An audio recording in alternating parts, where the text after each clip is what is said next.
É aqui, na livraria E.B. Grandin, no centro de Palmyra, que o livro de Mormon está sendo impresso. Joseph Smith e Oliver Cowdery foram até uma livraria e compraram uma grande Bíblia de Cooperstown que usariam em seu próximo projeto de tradução. Veja bem, agora que haviam terminado de traduzir o livro de Mormon, a próxima coisa que queriam fazer era uma tradução da Bíblia. Não seria uma tradução tradicional, pois nenhum deles sabia grego ou hebraico.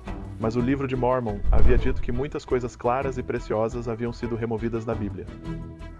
E essa seria uma tradução inspirada que, por meio de revelação, colocaria de volta algumas das verdades claras e preciosas que haviam sido retiradas desse registro sagrado. Meu nome é Casey Griffiths e adoro aprender sobre a história da igreja. Junte-se a mim enquanto viajamos pelo mundo e exploramos a história dos santos dos últimos dias. Esta é a restauração revelada. Serei o primeiro a admitir que algumas passagens da Bíblia são bastante confusas e difíceis de compreender. Para mim, o livro do Apocalipse se destaca como um excelente exemplo disso. Seu uso intenso de símbolos e imagens cria um estilo literário único que tem confundido leitores e estudiosos por séculos. Hoje estou visitando os escritórios da Central das Escrituras para realizar um experimento usando o livro do Apocalipse e o poder da inteligência artificial. Vamos ver como o processamento computadorizado moderno nos ajuda a entender as escrituras antigas. Então, estamos aqui na Central das Escrituras e eu estou com Stephen Jones. Diga olá, Stephen. Olá, como você está? Acabamos de tirá-lo de seu escritório há cerca de 5 minutos para que pudéssemos ter uma reação genuína. A ideia aqui é que o livro do Apocalipse é realmente complicado e simbólico. E muitas pessoas ficam sobrecarregadas com o simbolismo quando o leem. Por exemplo, você dava aulas no seminário. Como seus filhos reagiram ao livro do Apocalipse? Como eu não tenho ideia do que isso está falando, não é? É como se o mundo tivesse começado, né? Sim, então, para ilustrar isso, pedimos à equipe da Central das Escrituras que pegasse uma passagem do livro do Apocalipse e a colocasse em um gerador de arte de IA. E queríamos ver depois o que surgiria. Então, aqui está um exemplo. Este é Apocalipse 1, 12 a 15. E virei-me para ver quem falara comigo. E virando-me, vi 7 castiçais de ouro. E no meio dos 7 castiçais, um semelhante ao Filho do Homem, vestido até os pés de uma roupa comprida, e cingido à altura do peito, com uma cinta de ouro. Grelha? Com um cinto? Isso não é a mesma coisa. Não é a mesma coisa. Está bem. Nunca é isso. E a Pois sua é, cabeça está bem. e cabelos eram brancos como a branca lã, como a neve. E os seus olhos como chama de fogo, e os seus pés, semelhantes a latão reluzente, como se tivessem sido refinados numa fornalha, e a sua voz, como a voz de muitas águas. Então, colocamos esse versículo em um gerador de arte de IA só para ver o que ele pegaria. E esse é um dos versículos mais normais, eu acho que você poderia dizer. Então, tudo bem. Vamos ver o que o gerador de arte de IA encontrou. Está bem? Ok, ele parece muito mais velho do que Sim, eu imaginava. olhe para as mãos dele. Sempre olhe para as mãos. Ele tem 10 dedos, e eles não estão mostrando os pés, que é uma das coisas que dizem, mas estão cobrindo esse tipo de imagem gloriosa que está aqui. Portanto, essa seria a abertura do livro do Apocalipse. É isso que João vê no capítulo 1. E havia diante do trono um mar de vidro, semelhante ao cristal, e no meio do trono, e ao redor do trono, 4 animais cheios de olhos, por diante e por detrás. Vejamos os animais. Isso pode ser interessante. 4 animais cheios de olhos. Veja só, isso é como um tipo de suspense. Assustador, certo? E estamos prestes a comer. Como? Sim, o que está acontecendo? Esse é o mar de vidro, eu acho. É como água, mas não é. Que coisa. E eles estão mostrando bestas, mas não estão mostrando as cheias de olhos. Então, acho que isso é uma espécie de falha por parte da IA. Com certeza isso é uma sensação. Vamos colocar uns chifres nele. Sim, são feras, mas não tem chifres. Eles não têm chifres, mas este aqui tem. E aqui estão as 4 bestas, e não sei de onde vem essa. Talvez eles tenham achado que ela precisava de uma imagem centralizada. Portanto, vou dizer que isso é uma espécie de falha. Não parece ser o que João estava vendo, porque há 4 bestas e elas estão cheias de olhos. E então ele dá uma descrição das bestas que faz parecer que não são bestas genéricas do tipo leão. E foi expulso o grande dragão, a antiga serpente chamada o Diabo e Satanás, que engana todo o mundo. Ele foi lançado na terra e os seus anjos foram lançados com ele. Isso vai ser uma loucura. Olha lá aqui. Ok, isso é Um dragão bem assustador. Mas ainda assim não capta bem a estranheza do livro do Apocalipse. Eu acho que não. porque o dragão deve ter 7 cabeças Sim, e um monte de chifres nas cabeças. E eu não sei o que está acontecendo aqui, ele é apenas como algo meio que indefinido, meio aleatório. aleatório, mas ele está sendo lançado na Terra. Está vindo para cá. Sim, ele está sendo lançado dos céus para a terra. Isso é bem metal. Quero dizer, novamente, não é uma representação precisa, mas talvez você esteja tendo uma ideia de como seria a visão de João e como. No sonho, provavelmente se sentiu como se Sim, estivesse nele. tem uma sensação estranha de sonho, não tem? Sim, tem mesmo. O livro do Apocalipse. E faz que todos, pequenos e grandes, ricos e pobres, livres e servos, ponham um sinal na sua mão direita ou na sua testa, e que ninguém possa comprar ou vender, senão aquele que tiver o sinal, ou o nome da besta, ou o número do seu nome. Isso é loucura. Dê uma olhada nisso. Esse é o maior. Esse é o mais assustador para mim.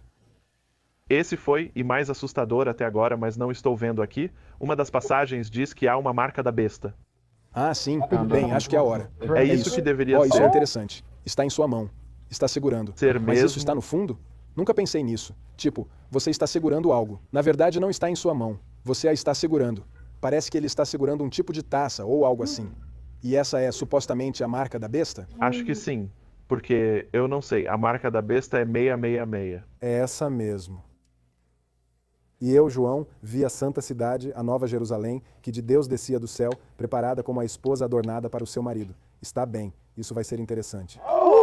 Demasiadamente. Eu gosto dessa. Eu gosto muito dessa, na verdade. Sim, esta é muito legal. Então, parece que o programa teve problemas para fundir as duas imagens com a cidade preparada e adornada como uma noiva. Então, ele simplesmente criou uma noiva. Mas eu gosto dessa. Coloquei isso na sala de aula. Acho que é uma imagem interessante. Pronto, chegando. Sim, descendo do céu. Há uma noiva. Mas, novamente, acho que ele tem problemas com metáforas. Sim, acho que sim. É demasiadamente literal. Mas quanto aos tímidos, e aos incrédulos, e aos abomináveis, e aos homicidas, e aos fornicadores, e aos feiticeiros, e aos idólatras, e a todos os mentirosos, a sua parte será no lago que arde com fogo e enxofre, que é a segunda morte. Está bem, veja. Olha, eu não sei.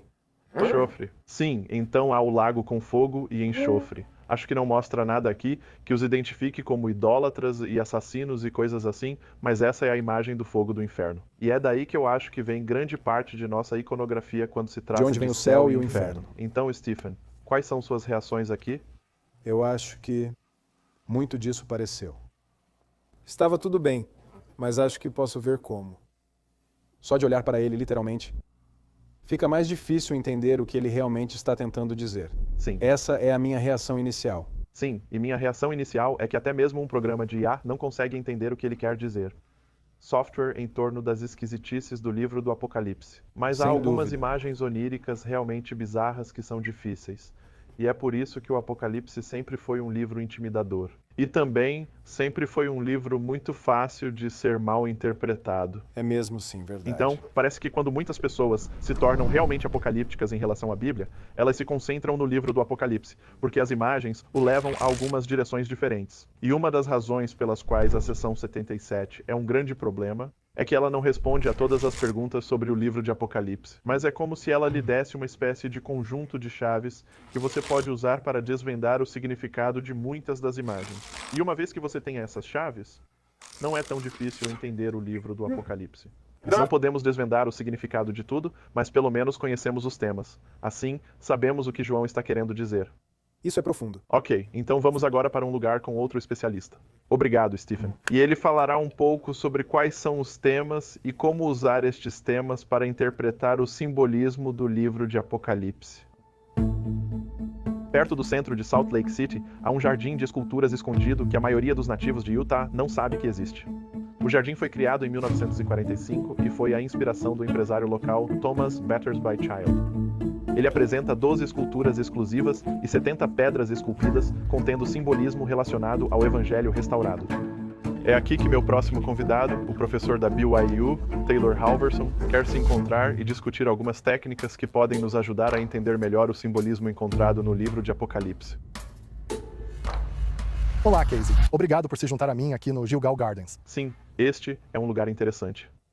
É um ótimo lugar para falar sobre Doutrina e Convênio 77, onde falamos sobre o simbolismo, que aparece no livro do Apocalipse. Sim, E se as pessoas olharem para isso, elas dirão: bem, eu reconheço o rosto aqui, mas nunca vi o rosto de Joseph Smith em uma esfinge. E isso nos ajuda a começar a conceituar com o que estamos lidando no livro do Apocalipse e em Doutrina e Convênios 77, pois às vezes há símbolos que meio que entendemos, mas talvez não saibamos imediatamente o que está acontecendo. E talvez você e eu possamos interpretar isso de 2 ou 3 maneiras diferentes. E talvez o autor realmente quisesse dizer algo diferente. E quando entendemos o que o autor quis dizer, ou nesse caso Deus, quando revela, o que ele quer dizer com essas palavras? Isso ajuda a reduzir a confusão que podemos ter sobre símbolos fantásticos que aparecem nas Escrituras. portanto, lição número 1. Comece a pensar simbolicamente quando chegar ao livro de Apocalipse. Absolutamente, não leve tudo ao pé da letra e deixe que Deus revele os símbolos onde ele não os revelou. Não há problema em não saber qual é a resposta definitiva sobre o significado dos símbolos. Certo, então vamos dar uma volta por enquanto.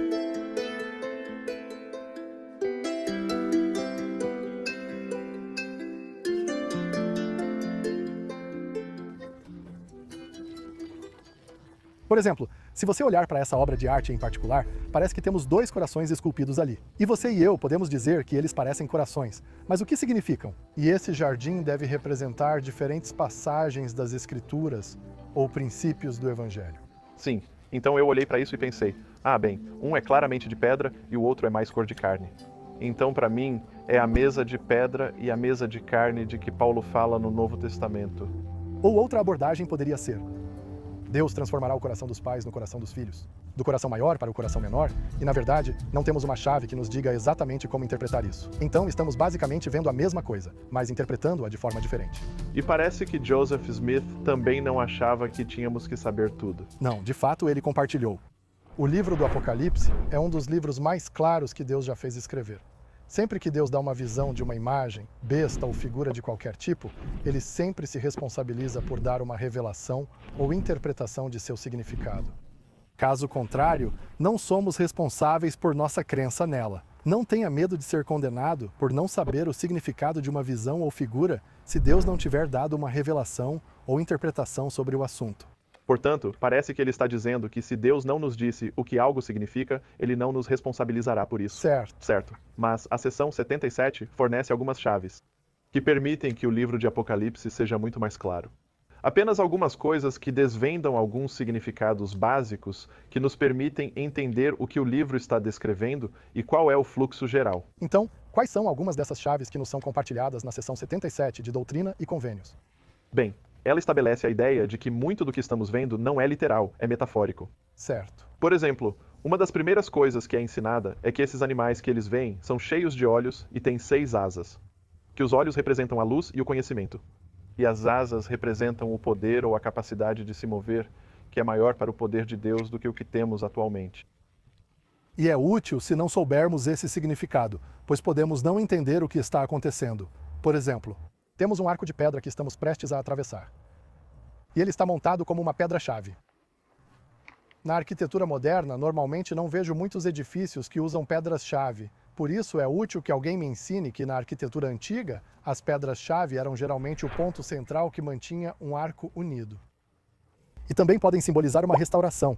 A revelação de Deus por meio do livro de Mórmon ou dos profetas, o que quer que seja. E eu entendo que, Deus está mantendo as coisas unidas por essa pedra-chave. E agora, quando eu passar por esse arco que estamos prestes a atravessar, agora tenho essa chave para entender que eu poderia ver isso como um símbolo do livro de Mórmon, dos profetas ou da revelação.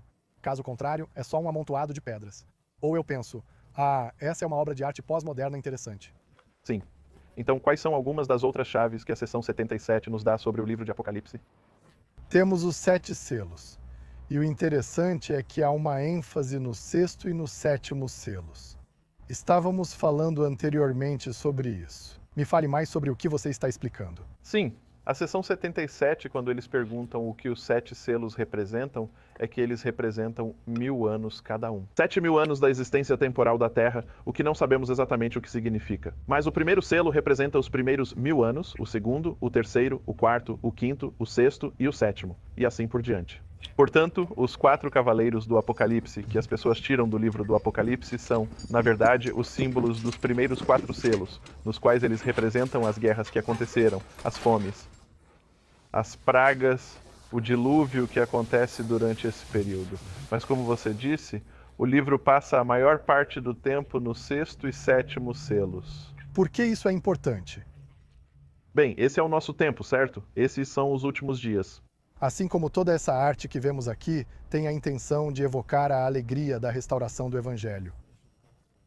Então, quem sabe olhamos para aquela esfinge com a cabeça de Joseph Smith e pensamos: isso não me faz sentir que a restauração é maravilhosa. Mas essa era a intenção. Portanto, o livro do Apocalipse tem a intenção de ser uma fonte de consolo, pois estamos agora 2000 anos após a composição do tempo e nem sempre entendemos a linguagem ou os símbolos. Às vezes, as pessoas não se sentem confortadas porque se sentem confusas. Portanto, acho que o que você está dizendo é apenas que Deus o ama. Há uma compreensão dos símbolos que podemos aprender por meio de revelação, como Doutrina e Convênios 77. E o que você não sabe ou o que é confuso, não tem problema. Provavelmente não será fundamental para a sua salvação ou para encontrar alegria e significado em sua vida. Sim. E essa é uma lição muito importante porque muitas pessoas se assustam com as imagens do Apocalipse. Mas você está dizendo que, na verdade, elas têm a intenção de nos confortar. Sim, para que saibamos que tudo vai ficar bem. Bem, Taylor, obrigado. Isso foi muito, muito útil. Fico muito agradecido. Sim, obrigado por ter vindo aqui hoje. Sim, até mais. Até! Espero que algumas das chaves para entender o livro de Apocalipse estejam claras agora. Assim como os artistas que criaram essas esculturas e o significado por trás delas, Deus usa símbolos e metáforas para comunicar o significado por trás de suas palavras. Na próxima vez que você ler o livro de Apocalipse, lembre-se de pensar simbolicamente. Busque entendimento onde Deus nos dá respostas. E, acima de tudo, não tenha medo. Deus o ama e quer que você tenha sucesso.